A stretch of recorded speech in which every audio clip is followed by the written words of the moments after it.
薛家健，本地人。对，本地的。一直都住在和平路吗？从小就在。那儿有个和平路小学，你知道吗？我就那儿毕业的。还是校友。哎，你知道上学那会儿最烦什么吗？换座儿，每周都换，还总是把最邋遢的那个换到我身边来。你们那时候也换吗？我就没跟女孩同桌过。比换座更烦的是啥？换教室，大包小包的，贼麻烦。你们现在也换教室吗？和平路小学。宁江医学院。换。不换。换还是不换？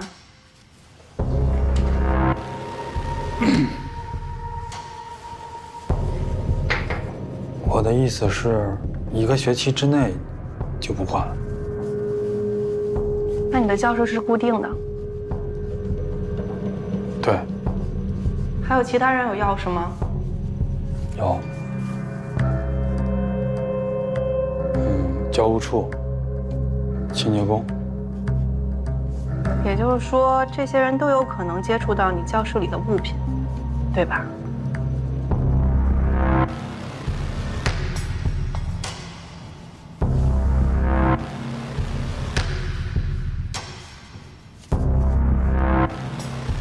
对。这需要想吗？我是想回答的更准确一点。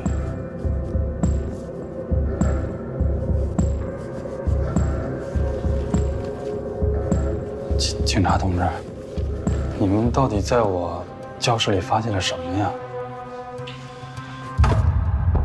你认为我们发现了什么？我哪知道？不知道你跑什么呀？没有法律说不能跑。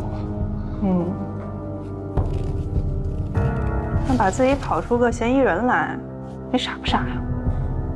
哎，你身上为什么会有乙醚啊？那东西是不能带出教室的。我不小心穿在兜里忘了。不小心，你装乙醚的瓶子不是标准规格，是从其他容器里面倒进去的。你管这叫不小心？是课程需要吗？什么课？哪一节课需要用乙醚？哪一个程序需要这么做？薛家健，回答我问题。哎，好，这样你先回答我问题，接着说。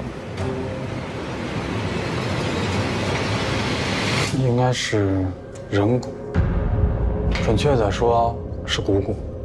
哦，看得挺仔细，挺清楚，一下就能看出来，是吧？我就是干这个。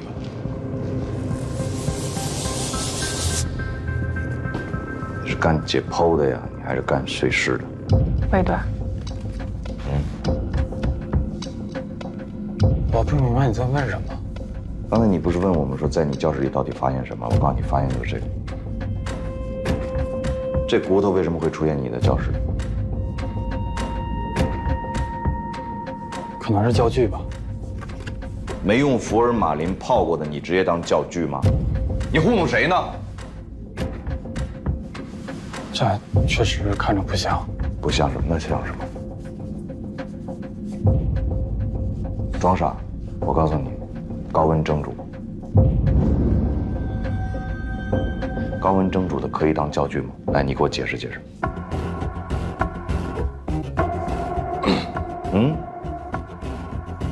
可以当教具。你再说一遍。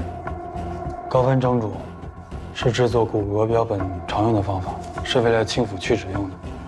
但是我们不常用，是因为去脂不彻底。啊，不彻底。但是你还是用高温蒸煮了它。你为什么把它煮完之后放到你教室里？我没这一学期的课你都用不着这根骨头，因为你在教的是神经系统。为什么？你把它煮完之后放到你的教室里，我们来到你的教室，发现了这包骨头，然后回头一看，一喊你名字，你跑。不，为什么？这个，你跟我讲关系，你跟我讲。魏队，你的。你先出去休息一下。走，咱俩一起去休息一下。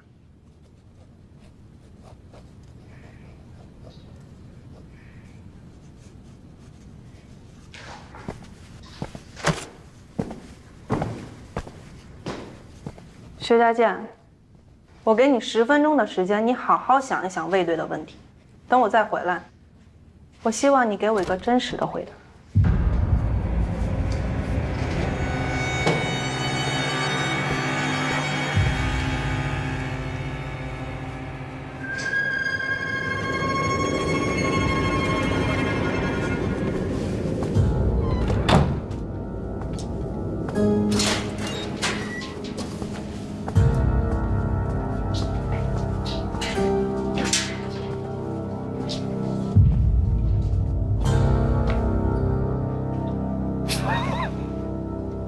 吓着了吗？是以为我动真气儿呢？这都是我们审讯的惯常手段，明白吧？别担心，走。不是说好了不提骨头的事儿吗？你不提骨头，人家能把你放在眼里吗？他都不怕你，你心里没数吗？我不需要他怕我。好，来想想你需要什么？来，如果他一直处于这种不稳定的情绪当中，怎么保证他的口供的真实性？我要的是确凿的证据，不是被谁吓出来的口供。谁要的不是确凿的证据？你认为他现在心态不稳吗？那你就错了。我告诉你，他心态早就稳了。他这个心理素质绝对高于你，那就是见人见的太少，审讯这个场面你经历的也太少了啊！你多学着点就行了，别读书读傻了，明白吗？现实和读书俩逻辑啊。审讯的原则是根据被审问人的供述去进行证据分析，从而判断真伪，而不是提前做个人预判，然后带着这个结论再去倒推。行了行了，别跟我念经，你念经都念得磕磕巴巴的，不要用这种方式来证明你读过书。我们也别在这儿啰嗦，别让人嫌疑人都觉得我们不同意。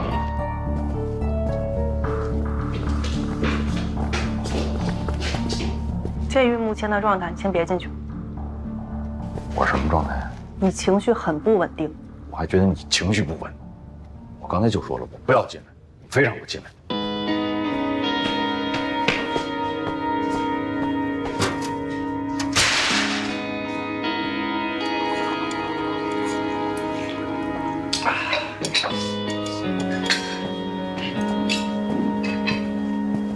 哎，头儿，你怎么回来了？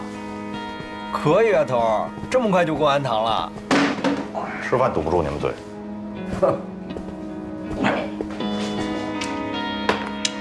这又怎么了？这是？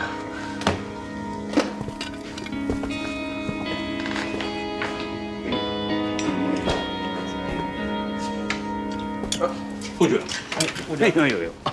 怎么的？刚吃饭吗？垫吧垫吧。早点歇着吧。啊，好嘞。这段时间大家挺辛苦。好嘞。他怎么了？哎，别介，有什么话就说出来嘛。怎么了？你们觉得这个跟八？哎呦，我就觉得您姑娘可能对付不了那人。别总那么小看别人，行不行？啊？让预审科全面的负责审讯，这也是局里为了改革的一次尝试。你看看之前几个案子，把嫌疑人这个犯罪的行为以文字的形式固定在讯问的笔录上，预审科这还有手段呢。哎，这点顾局说的对啊！就我这大侄女，在预审方面那是非常优秀的。去，少拍马屁。今天晚上都缓口气儿。法医还有技术部门，我让宋哲去通知他们了。我估计啊，最晚是明天下午会出消息。明天上午呢，您把工作安排一下，把外围的这个笔录，还有我们目前掌握的这个线索证据，都彻底的拉一遍。好，是。对了，郭平啊，这个啊，让老刘带着他们去干就行了。你明天上午呢，跟我去趟白沙宾馆。干嘛？向全省的同志们汇报一下呀！干嘛？师傅，重大突破！来，顾局。你瞧瞧，师傅，吃螃蟹的人我找到了，但是扔垃圾的不是他，那谁啊？是他们家的小保姆。说重点。小保姆有个男朋友，他俩在约会。重点。小保姆确实没看见什么人，但是她男朋友在楼底下站了2钟头。哎，重点来了，2月24号那天，她男朋友看见了一个推自行车的人，然后把车后面的帆布旅行包扔进了垃圾箱。再然后呢？说完了。哎，你们怎么一点都不激动呢？饿了吧？啊，吃块饼。好嘞。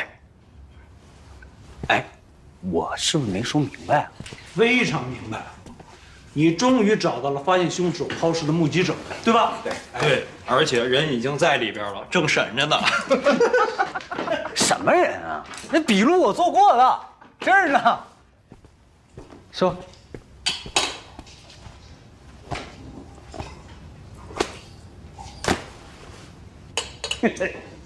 我看看。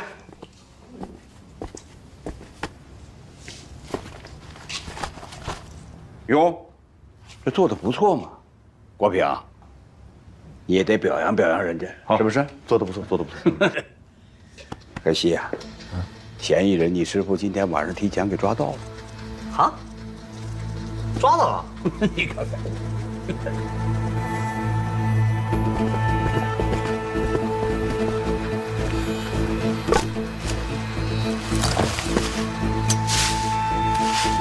出来！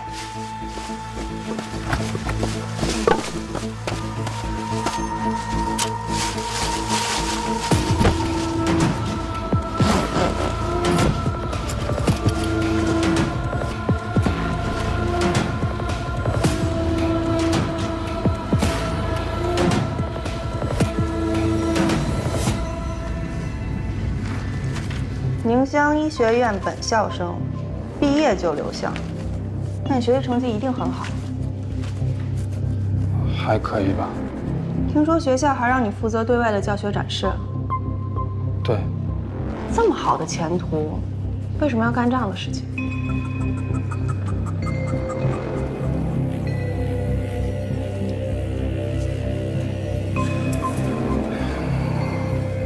我承认，是我偷拿了1米。偷来干什么？卖给谁？我还不知道呢，但我知道私下会有人买这种麻醉品，我就偷偷藏那一小瓶是样品。你逃跑，也是因为这事儿啊？如果你换作是我，就因为偷拿了一小瓶乙醚，搞出这么大的动静，你会信吗？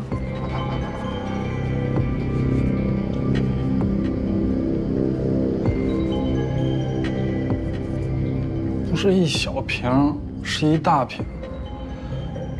我们学校工资太少了，我才鬼迷心窍。行了，学校进了什么药品都是有台账的，特别是这种管制药品，少了多少我们能查得一清二楚。对，学校都有账，你们一查就知道我拿了多少。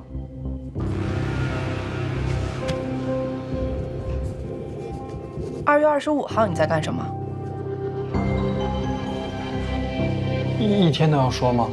从起床开始。哦，25号。大概10点半，我就上床睡觉了。这就是我一天的活动。24号你在干什么？从起床开始，一直说到睡觉为止。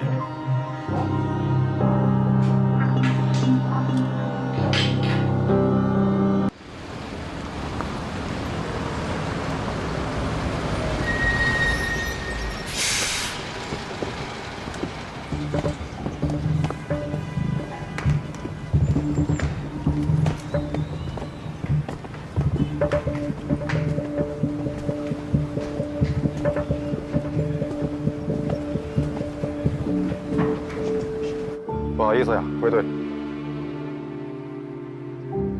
探子，我的问题，你没事吧？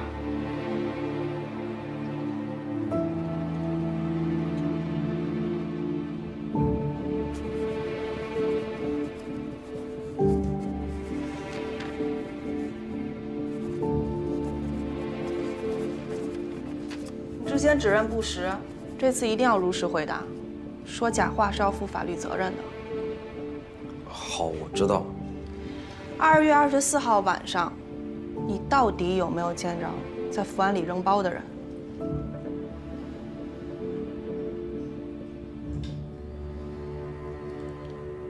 其实那天我只看见一个背影，并没有看到他的正面。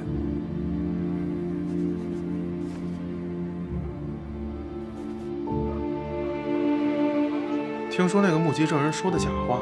哎呀，可不，已经另案处理了。哎，这下功夫全白费了。之前还以为是板上钉钉了呢。主要是卫队想钉，他还想把88案往里并呢。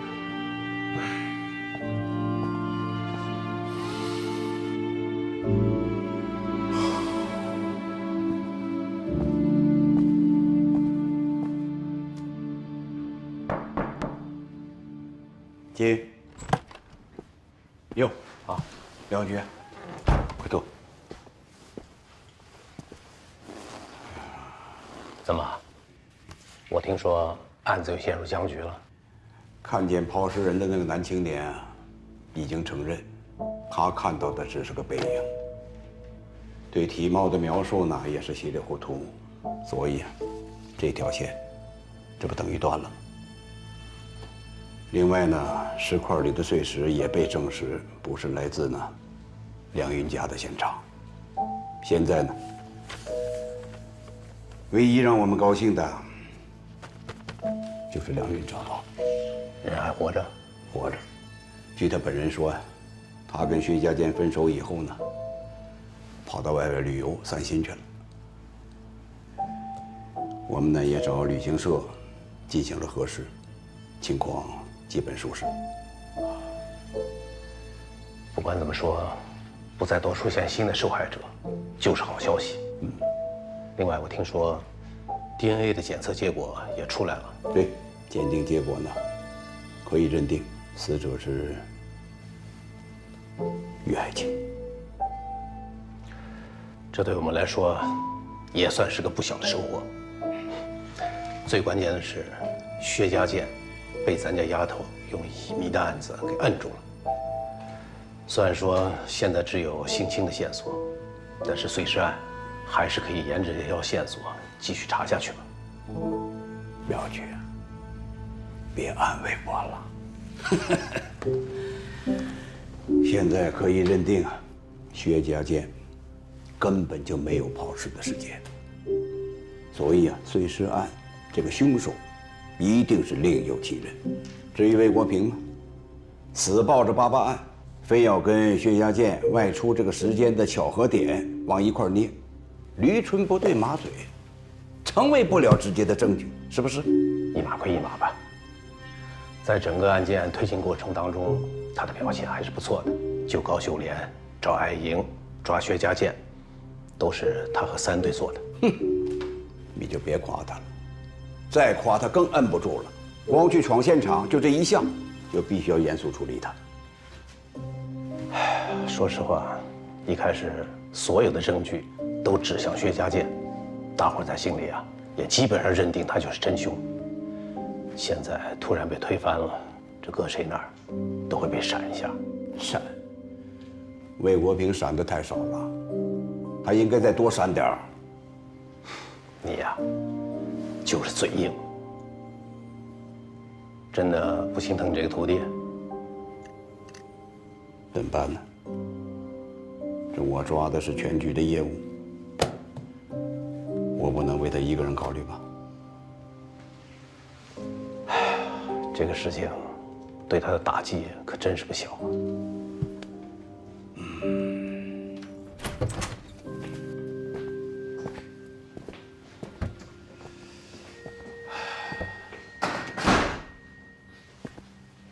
坐吧。不说工作，聊聊生活上的事儿。我没生活。不过听说你失眠很严重，一直这样吗？也没有，就这些年的吧，才有的。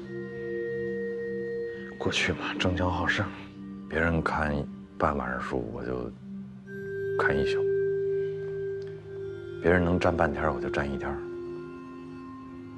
老想比个输赢。那时候体力也好，不睡觉没关系。现在想睡睡不着。你说的这些情况，是在陈山河那件事之后发生的吧？您不是说我们聊生活吗？哎，我现在说的就是你这个人。我这人也没啥可聊的。你是个人才，一个优秀警察应该有的特质，你都具备。忠诚、勇敢、执着、无怕困难。你的经验、头脑，你的领导力都很出色。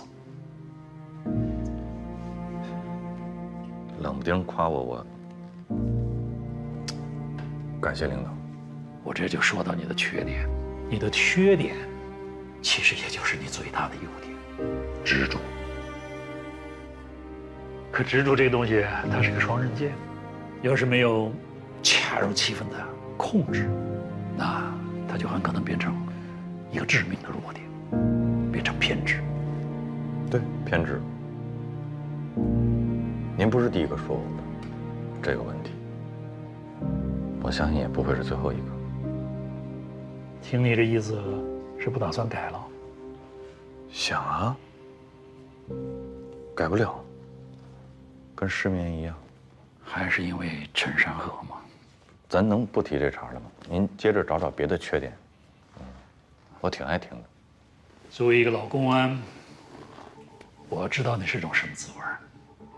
一开始是震惊，你也不愿意承认，然后是愤怒，是悲伤，你也不知道从什么时候起，这种情绪就会变成一种自责。你会问自己，为什么死的那个人不是我？你会觉得活着是一种太沉重的东西，会让你觉得喘不过气来。你不敢喝酒，你甚至不敢睡觉，恐惧一切可能会让你失去冷静的东西，因为哪怕是一点点、一瞬间的脆弱，都会让你觉得死去的战友还在。3队弟兄在等我，我能有点事先去处理一下。就是这样的压力，它会让你想到，唯一能够逃脱这些困扰的方式就是破案，不顾一切的破案，找到他，抓住他，这样才能让你高位占有。没错，才能解脱自己。没错，就是这么想的。我就要破这个案子，我就是想把这个人抓住，而且我一定能抓住他。我向他保证过。我经历过和你一样的事情，我也走过同样的弯路，所以我希望你不要被这种情绪左右，不要失去你的冷静。这是破案的大忌。谢领导提醒。我们现在可以聊聊另外一件事了。聂小雨，他是你什么人？我是电机厂子弟，我父亲和聂宝华的爸爸是以前在一个车间，所以我跟聂宝华是从小一块长大的。聂小雨是聂宝华的亲妹妹。我问的是，他是你什么人？朋友。普通朋友还是男女朋友？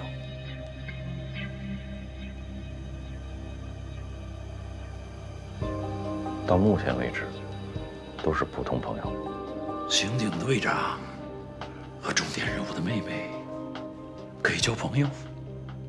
为什么不可以？他没有违法犯罪。你不要误会，警察要查案，社会关系要过，我知道。水至清则无鱼，我懂。不过一定要把握好分寸，不能越界。没有越界，一直都没有。而且他跟他哥不一样，聂宝华所有的事情，聂小雨都没有参与过。这我相信，但这里边的关系，毕竟还是很敏感。瓜田李下嘛，你又是这么一个身份，还是要避嫌，尽量。现在我可以走了。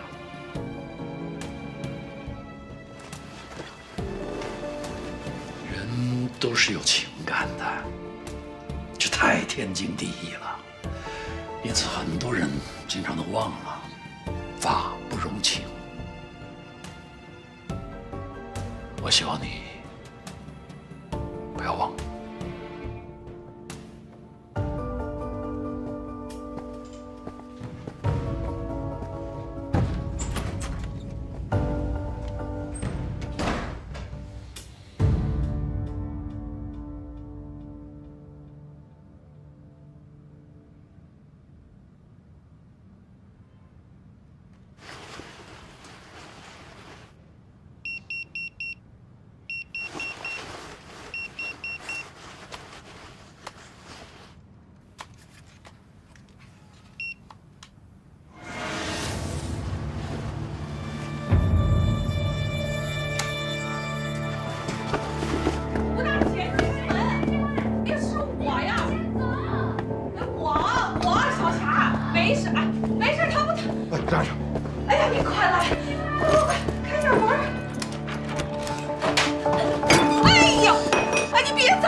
谁走？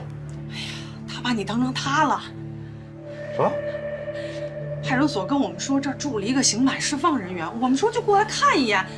结果你看小霞让他成这样了。人在哪？那儿，对面。谁呀？这是？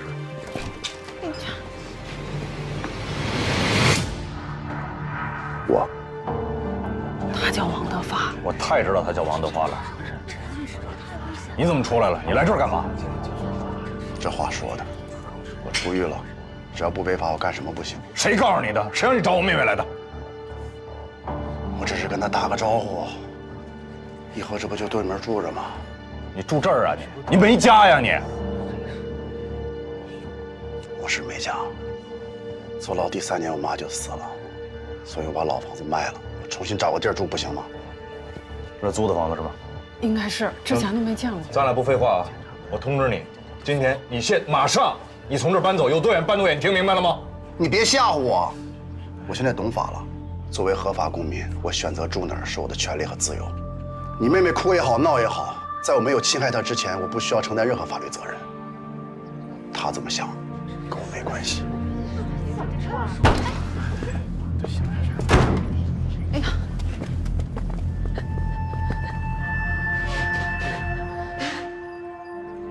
小霞，你让他走，让他走。麻烦过一下。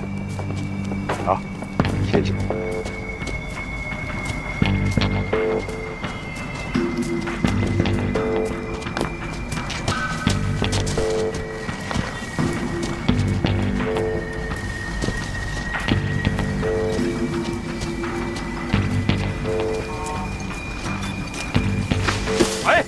干什么呢？小心点，不是？别碰了！不是保护现场，不知道吗？新来的同志，你再把人吓着。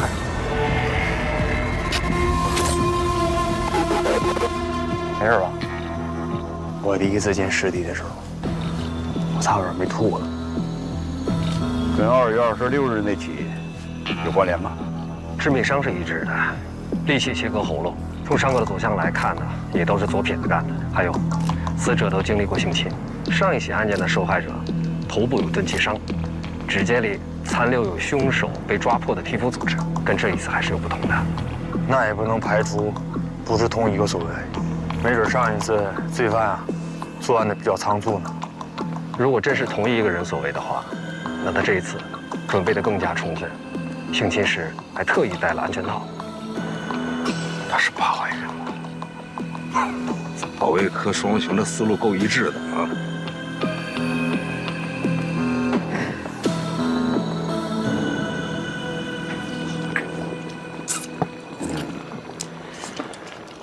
排查的怎么样了？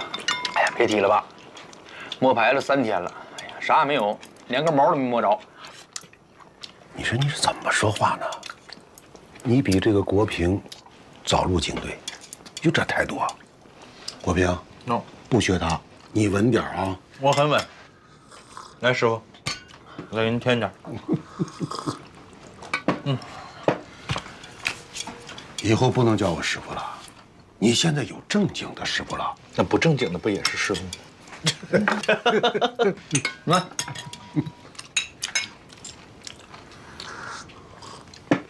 反正我是电机厂出来的，我也是您给培养起来，我才当了警察的。哎，所以您一辈子都是我师傅。您知道现在公安局的人跟我们俩叫什么吗？叫什么？保卫科双雄。哎呦，得了吧，这是什么好话呀？啊，不是好话是啥话？这小屁孩大人说话你插什么嘴？回去学习去啊！来，把这个干掉。还是国平哥好。你呀，你就这么惯着他吧。我跟两个说呀，这个人啊，得赶快给他抓着。现在宁江市都传疯了，说咱们宁江来了一个割喉的恶魔，整得人心惶惶的啊。这个人吧，虽然选择的地方都是荒郊野外，但是那周围的都是什么厂矿企业，这样的地方，单独的女工进出的情况就比较多。否则啊，他也摸不着这些受害者。你说咱厂区南面那个废料堆会不会有什么危险啊？没事儿，爸，只要不下雨就没事儿。这跟下不下雨有啥关系？因为下雨的时候，他作案就没有痕迹啊。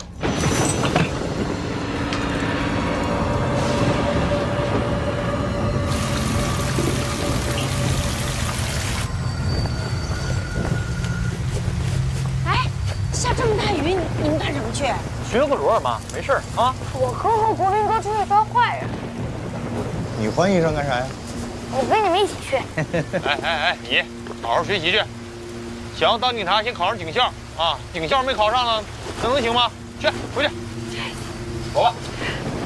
走了吗？今天注意点啊！能不能抓着坏人还得看运气呢。警察，哎，走了，师姐。哎，注意安全啊！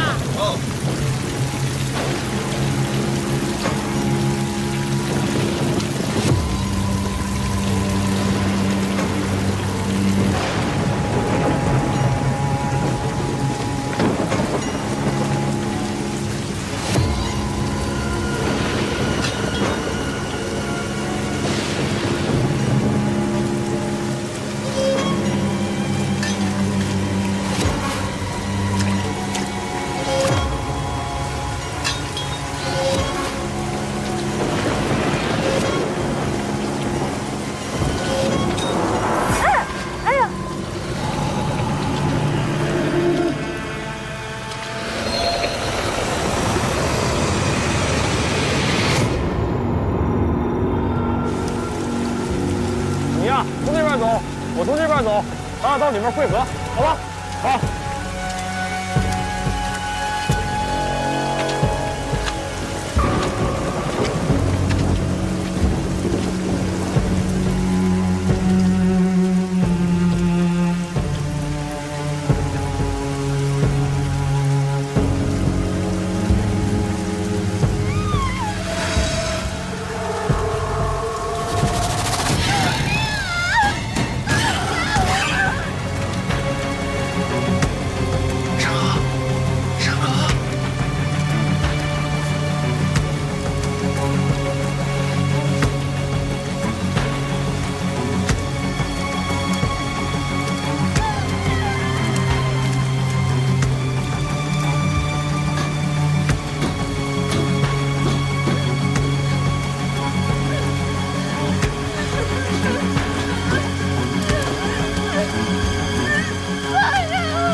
92年系列杀人案，简称88案，受害者全都是年轻女性，生前遭受性侵，死亡原因为利器切割喉部。凶手选择在居民区或者矿场附近的偏僻地点作案，作案时间选择在雨夜，以此来掩盖作案痕迹。从受害者伤口判断，凶手是左撇子，作案手法残忍熟练。92年，凶手在最后一次作案后突然消失，至今下落不明。嫌疑人有没有脱离你的视线？你比陈山和童志距离嫌疑人更近，但你为什么晚到了？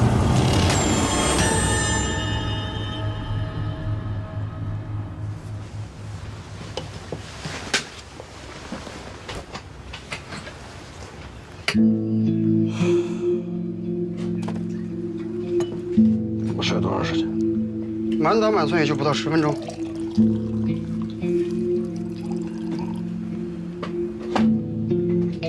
中了大奖了。要不你再眯会儿？睡不着了，神经衰弱就这样。那你得多难受啊！我值个夜班都得缓好几天呢。这些都完事了吧？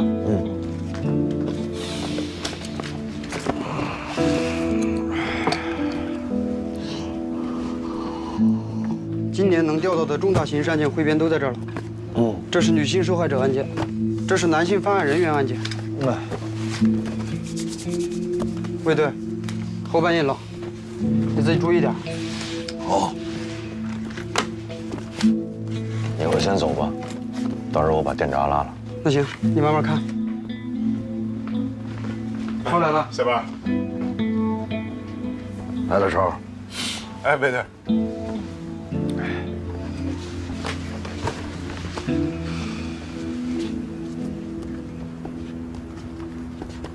卫队，那个兰园抢劫案在哪儿呢？刚才抓了一小子，好像就是正主。东边左手第3排，628、629那一块。0628。我记得当时一共报过3起吧？第3起没法并案。0928那块。你蹲下来。右手边，928，你看看。为啥呀？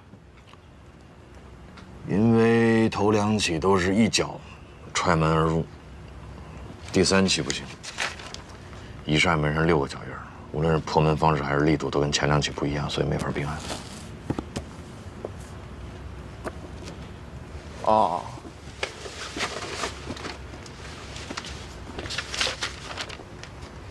就服你。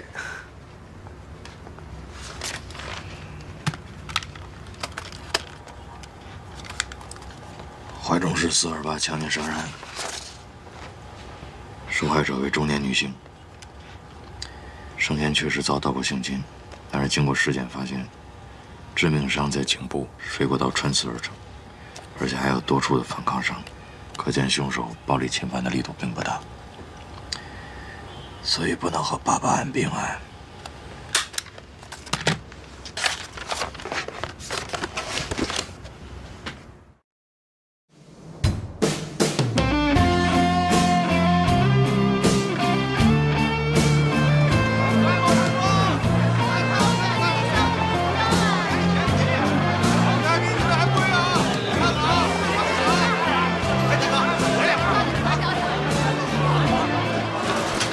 结婚的东西啊，这套也很好，你看这套。这结婚啊，就是要，喜庆，红红火火，顺顺利利的。当然了。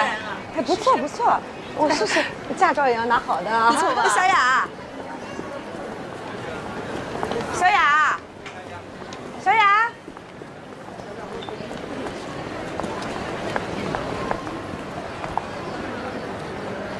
刚从香港打的货，全您家，就我家有。哎呦，小雅，你在这儿啊？那个床单被罩多喜庆啊！你喜欢啊？老板是吧？哎，拿双37的。哎，马上给你包啊。挺好看的。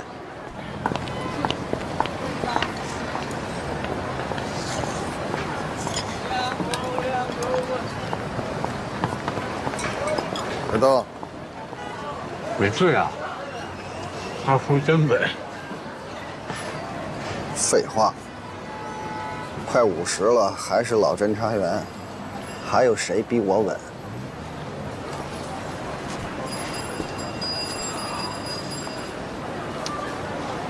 什么时候到？话说就快到了吧？过来到底玩什么呢？枪啊、药啊，还是水货呢？活来得及，就在场上。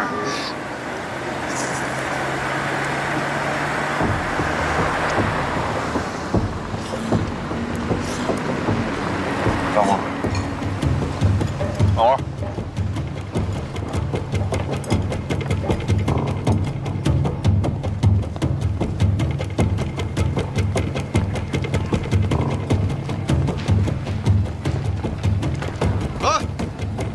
听好了，瞅准了再泼，别惊着群众，别碎了东西。听着没有，唐儿，说你呢。得了吧，唐儿，上次那玩意儿是你。上什么次？上次这次说你呢，你得注意，别大锅饭，谁砸谁肥。好嘞。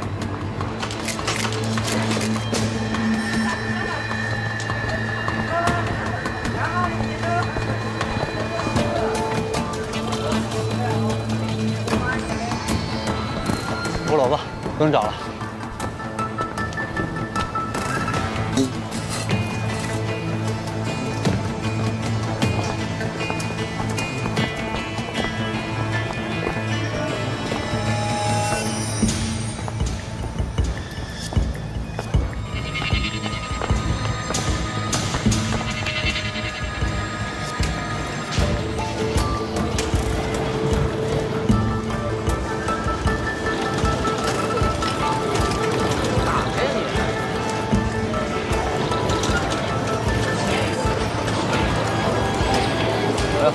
几位大哥，玩游戏啊？老板在吗？老板没在。哎，干什么？老板不在，老板不在。别动！警察！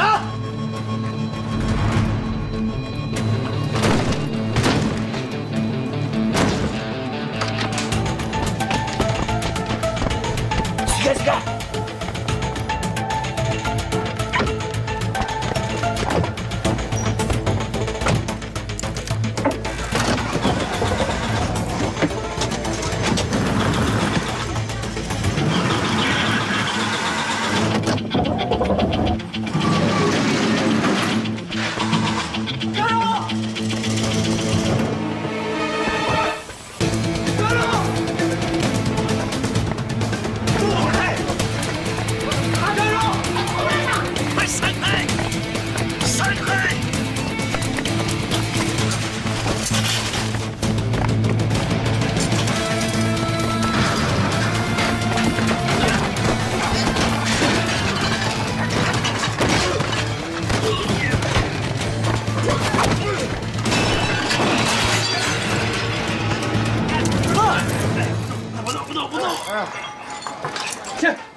走，走。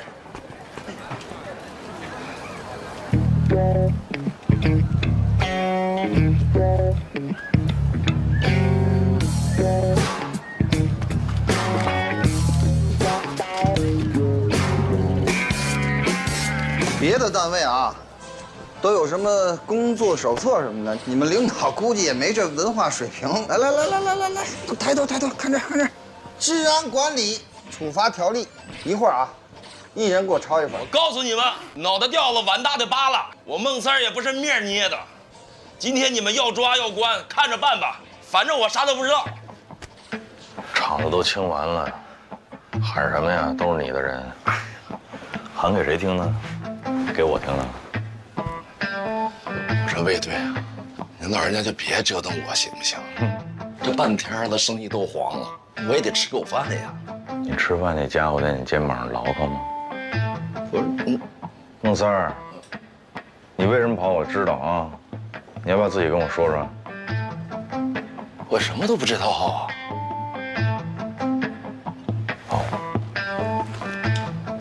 那你知道我外号叫什么吗？当然知道，为无期呀。哦，就是您老人家办的案子都是从无期徒刑起跳。那你要不要琢磨琢磨，再重新说一说呢？我真啥也没看呀。你在这儿跟我说，我能帮你什么？你心里清楚。你现在不说，我带你回去说，性质就变了吧？你要不要重新琢磨琢磨怎么说？别给脸不要。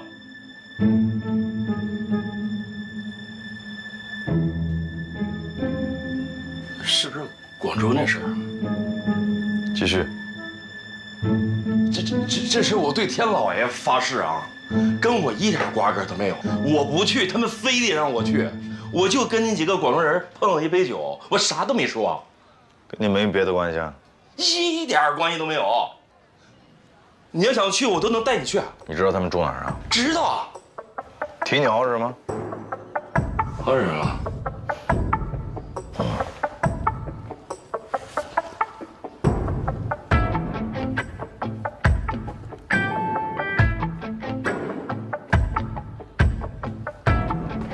链哪儿买的？借我试试呗。这金的。哎呀。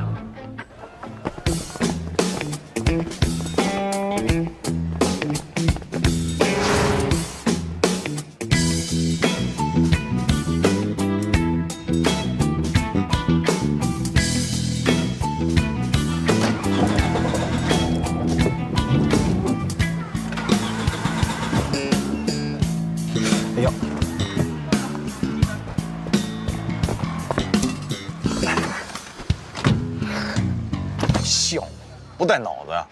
一天到晚给我丢人。你刚才不也把碗打碎了吗？谁也别说谁，你和你师傅还有你师傅的师傅，一个样。我交钱了。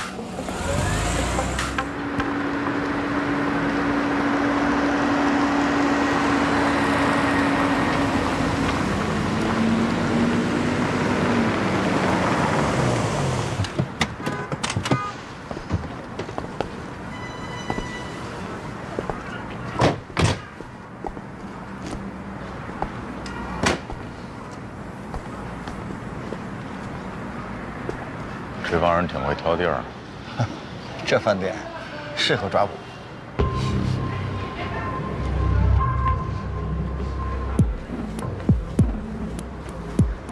欢迎光临，请问先生几位？自己不会数啊？山谷里。你好，这边。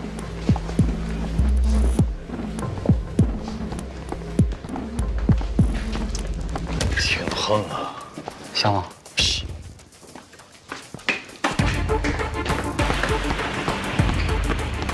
前面就是珊瑚天。我兄弟妹们，你先忙你的去吧，不用管了啊。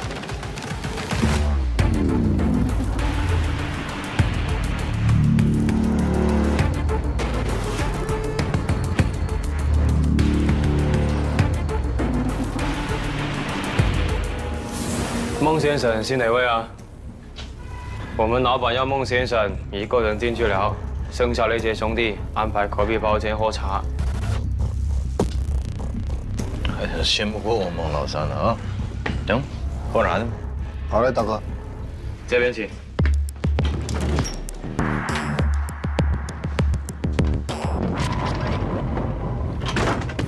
哎呦，兄弟啊，真家伙呀！哎，你们那边什么价？给我们弄一批呗。你干嘛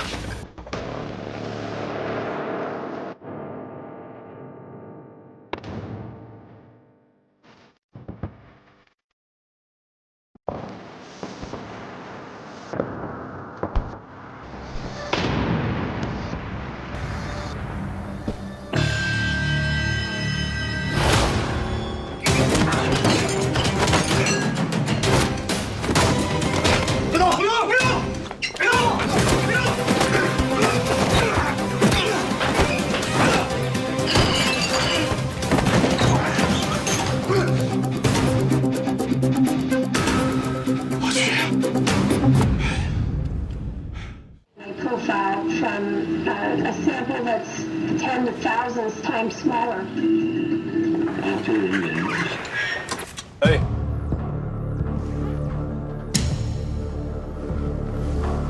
停电了吧？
病啊？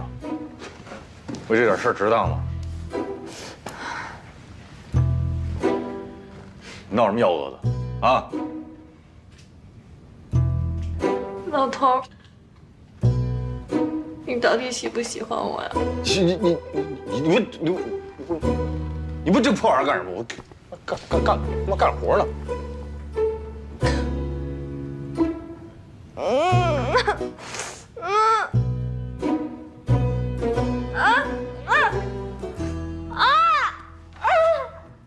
轻点，轻点。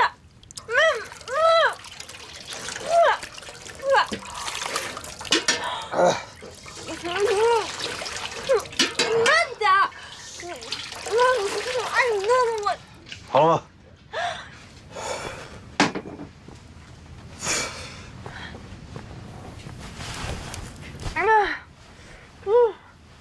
怎么这么辣？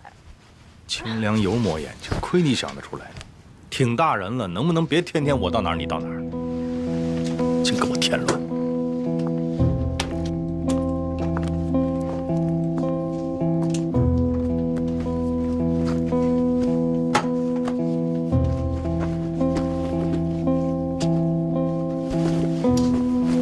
我今天过生日。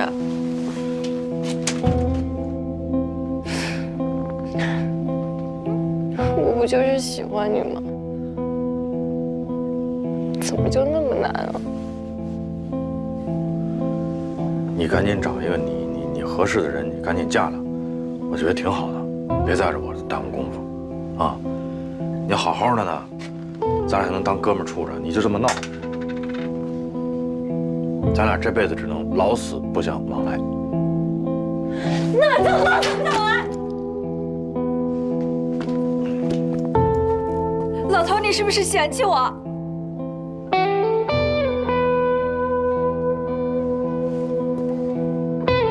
他有没有伤害你？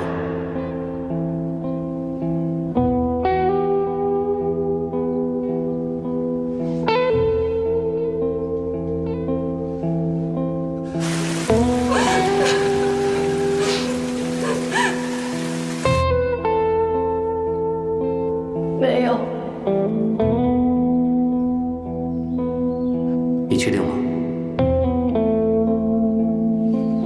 我确定。没有。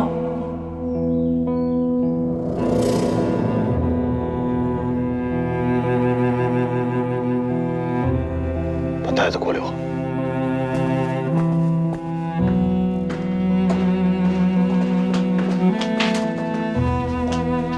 梅国平，我再也不理你了，我说的是真的。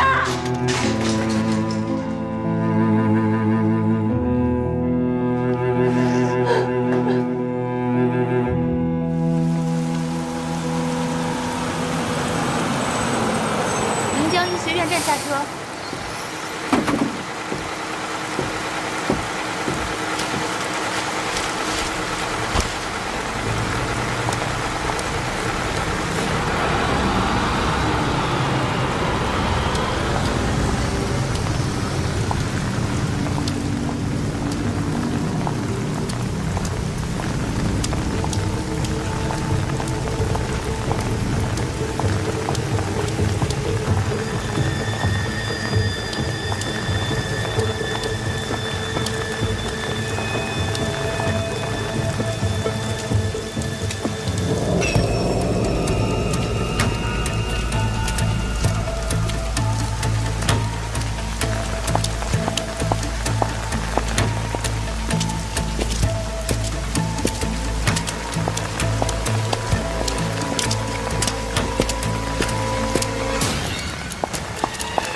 出租车。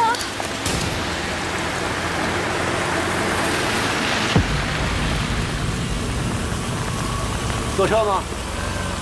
不用了，谢谢。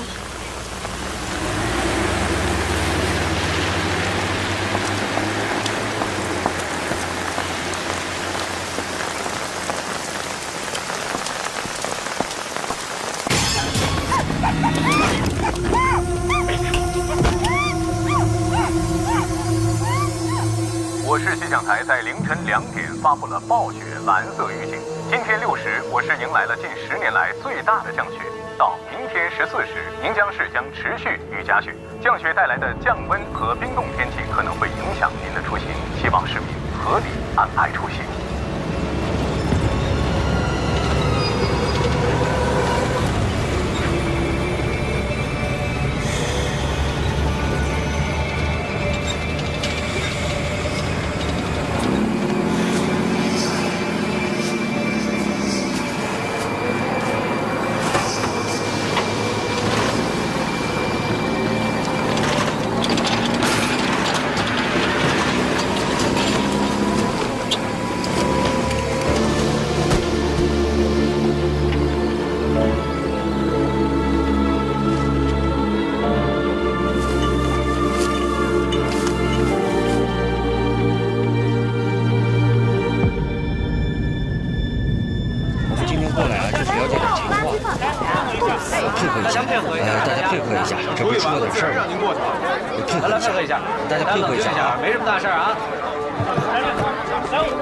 卫队，你可来了！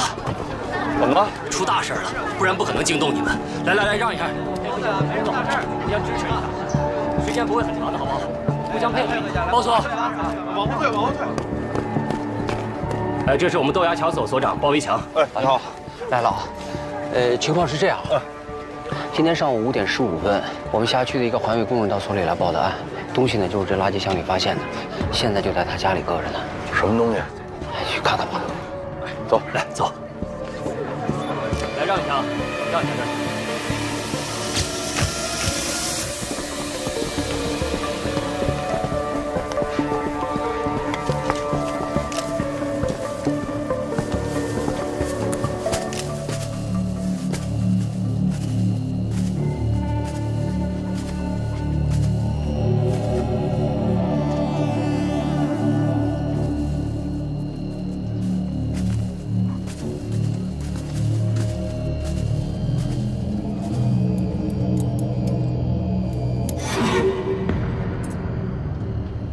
这是什么肉？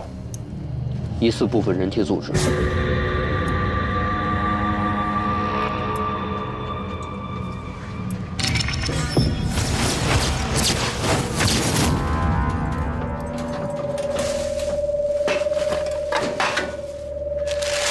据说的这一片的亲戚工讲，昨天晚上干活的时候，他在垃圾点里发现了一个黑色的塑料袋，包裹得很完整，不像是一般的生活垃圾。因为以前也有人经常把食物不当作垃圾扔掉，所以他就把垃圾袋里的冻肉拿了回来。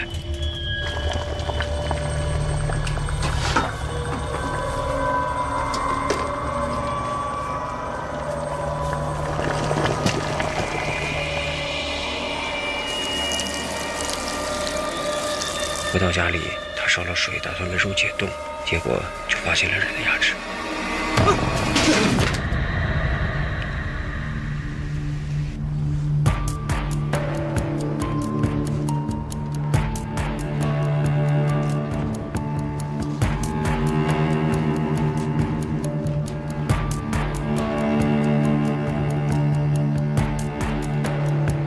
二哥，2个组，3件事。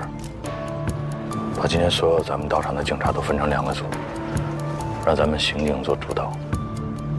第一组把外围沿途所有的住户都摸一遍，问问他们说从昨天晚上到现在谁在这扔过东西。第二组把你们辖区内所有的这个垃圾箱赶紧封了吧，一个一个查。他们所周边的这个4个辖区派出所，一个都别漏。明白。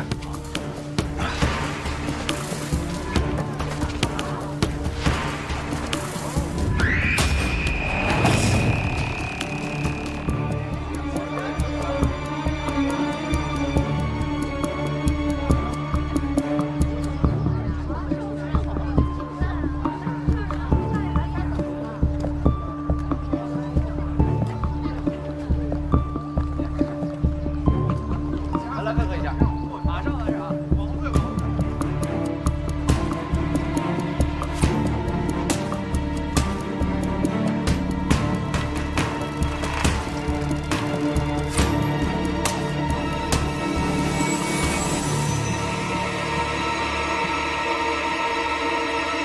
卫队，又冒了。哪儿？四坡路。3队上车。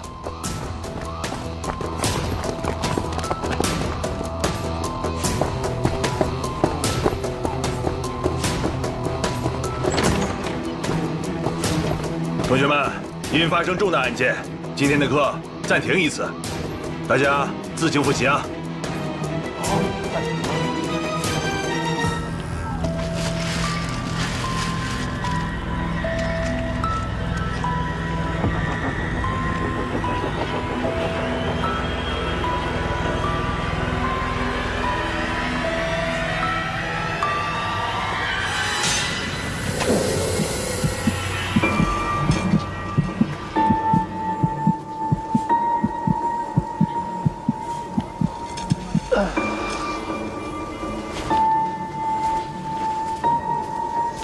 陈勇，去那边看看，了解情况。好，你跟我走。大姐，麻烦问一下，那段垃圾什么时候清的？我们一般是早晚各清理一次。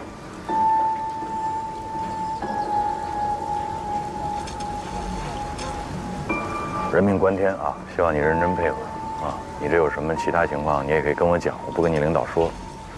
什么时候清的？我前2天滑了一跤，在家里歇了1天。所以哪天清的？前天下午刚拉走了一车。前天24号。好，哎，连去吧。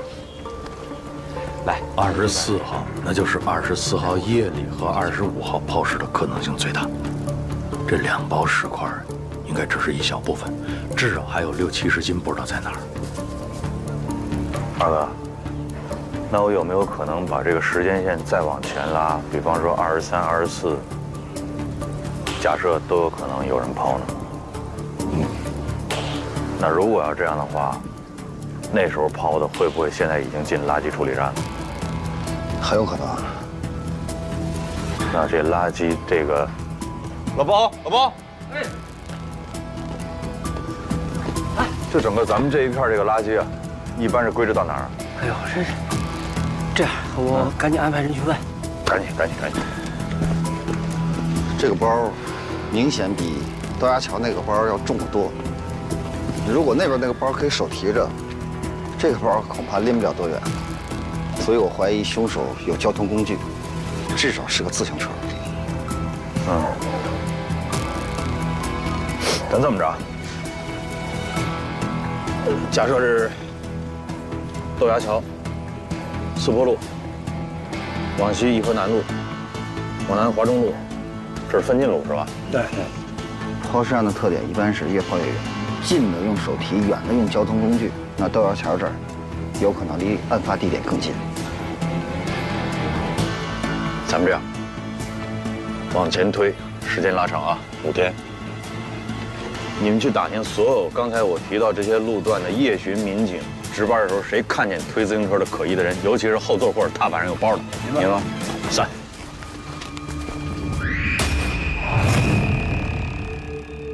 情况怎么样？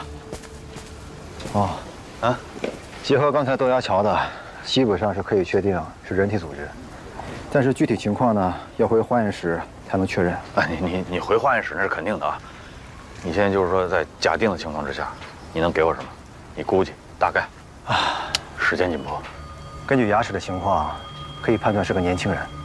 有多年轻？15到35岁之间。面太快，你给我收点。不是，它这里面是有一个生理差异化的问题，我们需要考虑。收。根据我的经验判断，20到25的概率最大。性别？这个是真不知道，我们现在掌握的证物太少了。好，明白。谁让你来的？水库看好了？是。对。目前什么情况？今天早上，你讲。是，碎尸案，目前只发现了豆芽桥和这儿的2包，剩下的都没有找到。附近4个派出所，除了留下几十个人挨家挨户排查，剩下都撒出去翻垃圾箱了。这样啊，现在这个案子呢，就由你来指挥。是。你怎么的？还想继续看水库吗？三队同志呢？三队的，过来过来。三队的同志，一人进一个队，带领其他同志熟悉一下情况。别愣着了，行动！是。咱们去那边。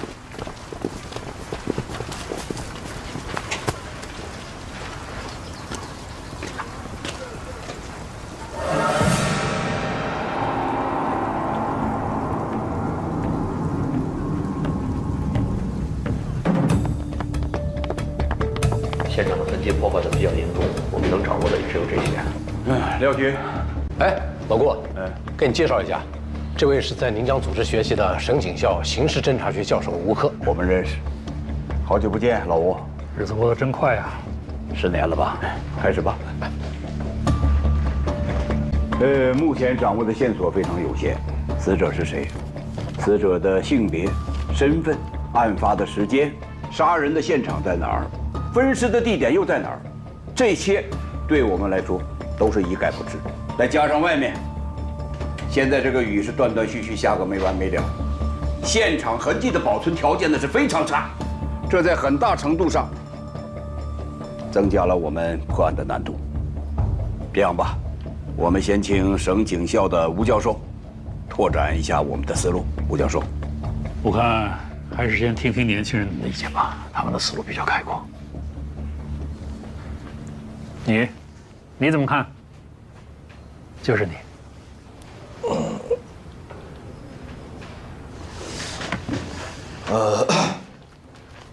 命案第一步应该先确定死者身份信息。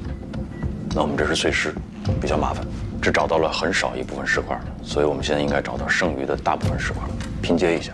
另外，同时呢，全市拉网，看看最近失踪人口情况，逐一核实比对，找到死者身份信息，再找他的社会关系，从内往外，核心到外延，这样的话应该离这个凶犯就不远了。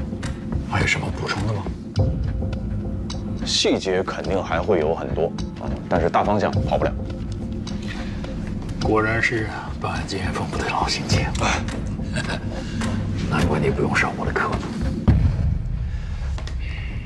这个案子的非常之处就在于，受害人不仅被分尸，而且尸体经过了高温蒸煮。以我们现在的技术条件，哪怕是我们在最短时间内找到了所有的尸块，也很难在短时间内迅速的比对出我们需要的受害者身份信息。那吴教授，您的意思？改变传统的由内向外的方法，用由外向内寻找尸源，当然是要继续做。可是现在不是工作的重点，重点应该是在宁江的周围布上一张大网。您是说要设卡是吗？对，不是。设卡的前提是我们应该先知道嫌疑人是谁，对不对？你现在鱼都不知道是谁，你就结这个网，你往哪撒？能不能先把嘴闭一下？听之前吴教授怎么说？哎，他说的也对啊。单是设卡的话，那真是像大海捞针。但如果我们在织网的同时，想尽一切办法把这条鱼赶出来，那我们就有可能变被动为主动。各位领导同志们，你们想啊？如果这罪犯没跑，在家里边，咱们可以直接把他给堵在家里面。如果他耐不住性子要逃离，在这种仓促逃离的情况下，就是即便咱们抓不到他，这也会留下大量的痕迹，还有线索，是吧，吴教授？好啊。不是，那我们这个尸块还找是不找？谁不让你找了？不是老魏没说不让你找，是吧？咱们现在是主要找主攻方向。要分个主次，我分得清主次，我听明白了。我们找尸块这肯定是次的，问题是次的，你们能给我多少人？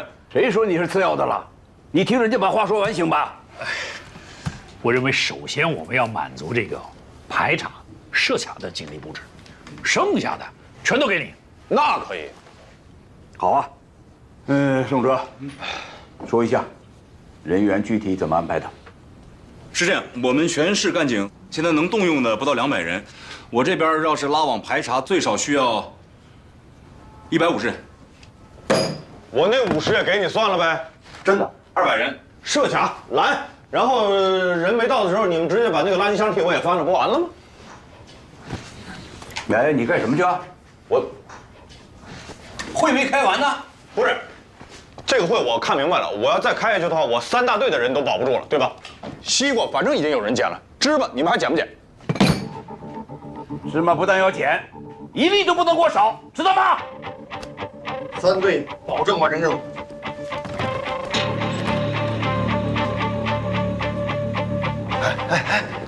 干什么呢你？人家毕竟是省里来的专家。是啊，宋哲在就够了，我们不做别的工作吗？怎么样？各居民点垃圾箱都没有发现新的情况。咱不管他那个，我们干我们的，找石块还是第一要务，所以垃圾中转站必须得找，再不找来不及了。几位领导，我问一下啊，因为每天离开咱们泥江的人比较多，我们怎么才能迅速判断出谁是凶手呢？这种程度的分尸，其实是很难办到的。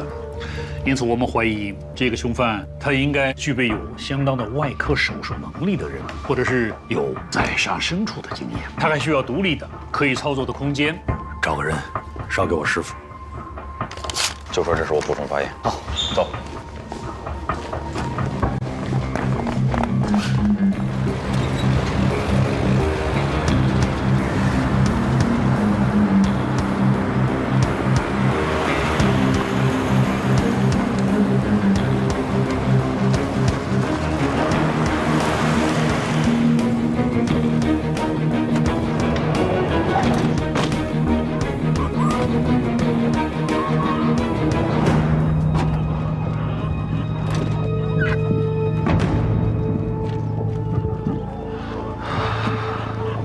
就咱们3队，一个都不给多配，他们那么多人，凭什么呀？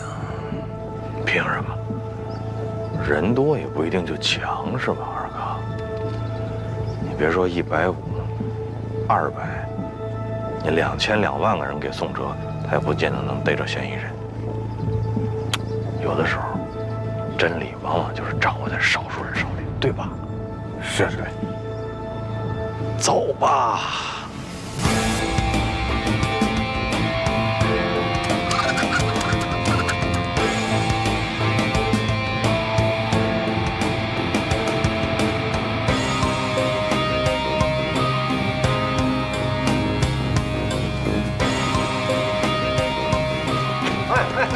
你们干嘛的？你好，啊，是刑警队的，把你们这个垃圾车停运一下，我们要检查。检查？没接到领导通知啊？那我们现在就通知你。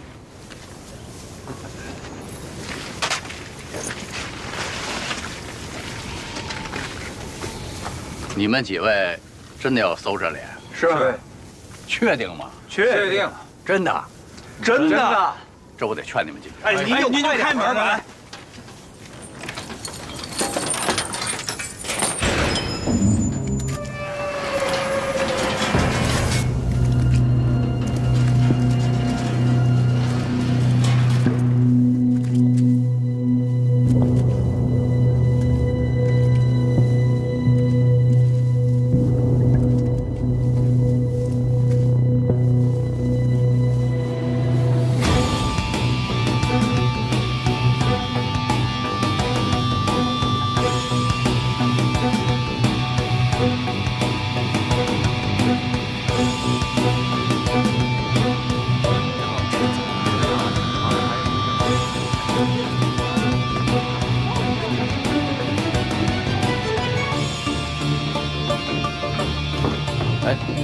不觉啊，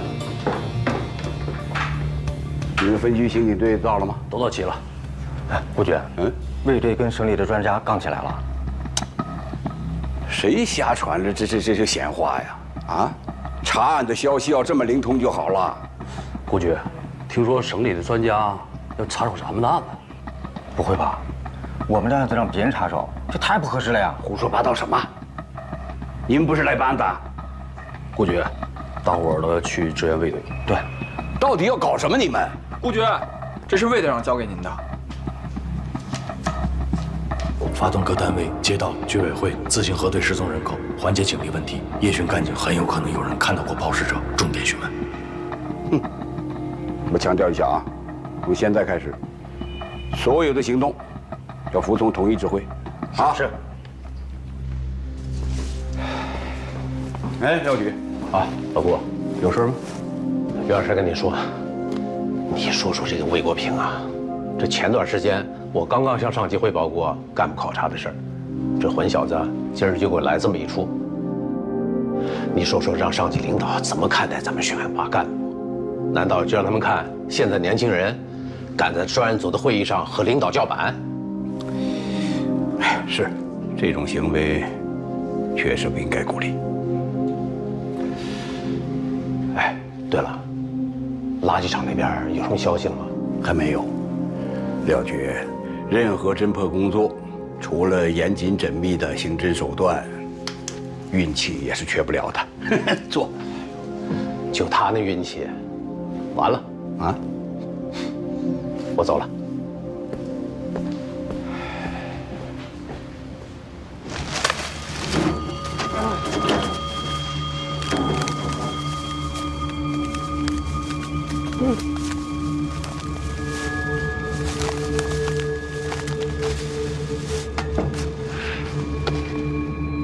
这里边能有实况啊？我刚才不是说了吗？全下口区5天的垃圾都在这儿了。从侦办逻辑上来讲，这个地方肯定会有发现的。这么变态的凶手哪有什么逻辑啊？谁告诉你变态就没逻辑了？那88年那个案子凶手不就没什么逻辑吗？那吴教授还让我琢磨说这个陌生人作案的可能性，你说这不扯淡呢吗？人家是专家，你就和我一样听着不就完了吗？专家也不能太偏心眼了呀！你看人家宋处兵强马壮，你再看看咱这边这什么呀？这是，哎，咱们还叫哀兵必胜，咱们以少胜多，好不好？好，加油！加油！